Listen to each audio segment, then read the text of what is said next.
अनार एक ऐसी बागवानी फसल है जिसे एक बार लगाने पर कई साल तक फल मिलते रहते हैं। अनार को सबसे ज्यादा स्वास्थ्यवर्धक और पोषक तत्वों से भरपूर फल माना जाता है। साथ ही इससे अच्छी आमदनी भी हो जाती है। अगर आप भी अनार की बाग लगाना चाहते हैं तो शुरू से ही कुछ बातों का ध्यान रखें, क्योंकि कई बार किसान बाग तो लगा देते हैं लेकिन जानकारी के अभाव में उन्हें नुकसान भी उठाना पड़ सकता है। इस प्रकार के नुकसान से बचने के लिए आप अनार की बागवानी कैसे करें, आइए जानते हैं विशेषज्ञ डॉक्टर प्रदीप कुमार विश्वकर्मा से।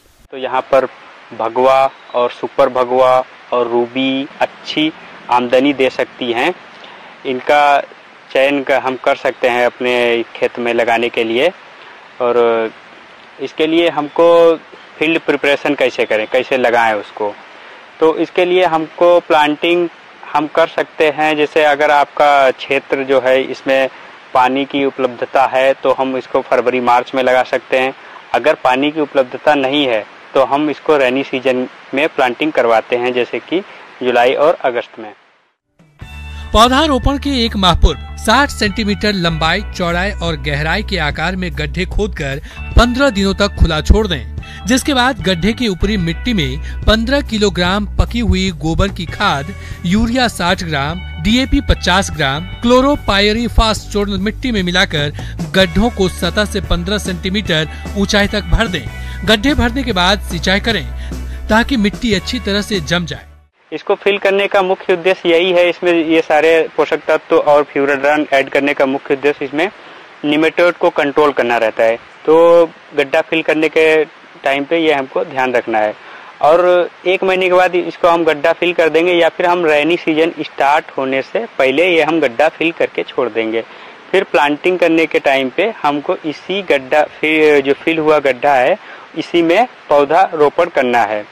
इसके लिए हमको 2-3 दूरी पे हम लगा सकते हैं। जैसे कि हमको 4.5 × 3 मीटर की डिस्टेंस पे लगा सकते हैं। इसमें हम 740 पौधे पर हेक्टर आएंगे। और हमको 5 × 4 में भी लगा सकते हैं और 5 × 5 में भी लगा सकते हैं। ये गणेश वैरायटी के लिए काफ़ी उपयुक्त है। और अगर हमको ज़्यादा स्पेसिंग पे जाना है तो ठीक नहीं है, क्योंकि ये मॉडर्न युग है। कम स्पेसिंग में अच्छे से मेंटेन करके हमको पौधा लगाना चाहिए। कि अब तक के अनुसंधान के मुताबिक प्रति हेक्टेयर उत्पादकता बढ़ाने के लिए अगर 2 पौधों के बीच की दूरी को कम कर दिया जाए तो प्रति पेड़ पैदावार पर कोई असर नहीं पड़ता है। हालांकि ज्यादा पेड़ होने से प्रति हेक्टेयर उत्पादन करीब 1.5 गुना हो जाता है। परंपरागत तरीके से अनार के पौधों की रोपाई करने पर 1 हेक्टेयर में लगभग 400 पौधे ही लग पाते हैं, जबकि नए अनुसंधान के अनुसार 3 × 3 मीटर की दूरी पर अनार के पौधों की रोपाई की जाए तो 1 हेक्टेयर में 1100 पौधे लगने से पैदावार 2 से 3 गुना तक बढ़ जाएगी। साथ में हमको इसमें एक और चीज ध्यान में रखना है कि जैसे कि हमारा पौधा जब बढ़ रहा है तो उसमें हमको इसमें पोषक तत्वों की आवश्यकता पड़ती है, जैसे कि नाइट्रोजन, फास्फोरस और पोटास। इसमें नाइट्रोजन, फास्फोरस और पोटास 500-500 ग्राम में तीनों देना है। लेकिन नाइट्रोजन में ये ध्यान रखना है कि हमको नाइट्रोजन कब देना है। नाइट्रोजन का आधा डोज प्रूनिंग के जस्ट बाद देना है और बचा हुआ आधा 250 ग्राम फ्लावरिंग के टाइम पे देना है। और साथ में जो हमारा वो होता है कि फास्फोरस और पोटास प्रूनिंग के 3 महीने बाद हमको वो दे देना है। साथ में ये ध्यान रखना है कि जब भी हम फर्टिलाइजर अप्लाई करेंगे तो उसमें पानी देना आवश्यक है। ड्रिप सिंचाई अनार के लिए उपयोगी साबित हुई है। इसमें 43% पानी की बचत एवं 30 से 35% उपज में वृद्धि पाई गई है। ड्रिप द्वारा सिंचाई विभिन्न मौसम में उसकी आवश्यकता के अनुसार करनी चाहिए। और तीसरी बात इसमें आती है कि पौधे का प्रबंधन कैसे किया जाए बाद में। तो प्रबंधन करने के लिए हमको इसमें सबसे जरूरी है प्रूनिंग।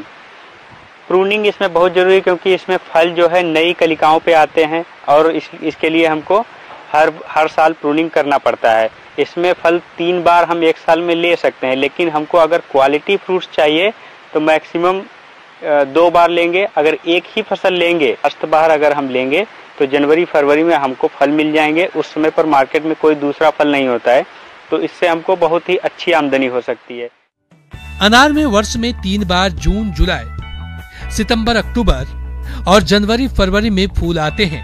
व्यावसायिक रूप से केवल एक बार की फल ली जाती है और इसका निर्धारण पानी की उपलब्धता एवं बाजार की मांग के अनुसार किया जाता है। जिन क्षेत्रों में सिंचाई की सुविधा नहीं होती है वहां मृग बहार से फल लिए जाते हैं तथा जिन क्षेत्रों में सिंचाई की सुविधा होती है वहां फल अम्बे बहार से लिए जाते हैं। बहार नियंत्रण के लिए जिन बहार से फल लेने हो उसके फूल आने से 2 माह पूर्व सिंचाई बंद कर देनी चाहिए। तो इसके लिए हमको प्रूनिंग करना पड़ेगा। दूसरा हमको एक बहार ट्रीटमेंट बोलते हैं वो भी करना पड़ेगा। इसका फ्लावर ड्रॉप करवा के या फिर इसको विद वाटर को उसका रोक के ताकि फूल ना बने। रेनी सीजन के फूलों को हम ज़्यादा अवॉइड करेंगे।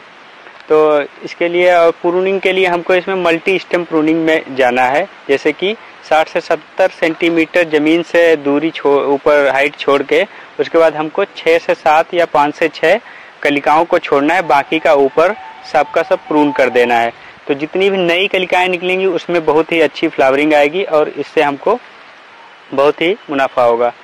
अब हम बात करते हैं कि वेल स्टेब्लिश ऑर्चर्ड अगर हो गया है हमारा तो उसमें कोई जैसे बीमारी आती है या फिर कुछ भी आता है, जैसे कि इसमें विल्ट का एक प्रॉब्लम रहता है। तो विल्ट को प्रॉब्लम के लिए हमको कुछ माइक्रो ऑर्गेनिजम्स हैं जैसे पैसिलोमाइसिस लिलियसिनस और ट्राइकोडर्मा विरिडी, इसको हम वर्मी कंपोस्ट में मिक्स करके 5 से 7 दिन तक छोड़ देते हैं। उसके बाद वो vermi compost enriched vermi compost हम इसकी जड़ों के चारों तरफ मिलाकर अच्छे से मिक्स कर देते हैं ताकि जड़ के जरिए वो हमारा विल्ट जो है कंट्रोल में किया जा सके। और ये जैविक कीटनाशकों का प्रयोग करेंगे तो इससे हमको निजात मिल सकती है।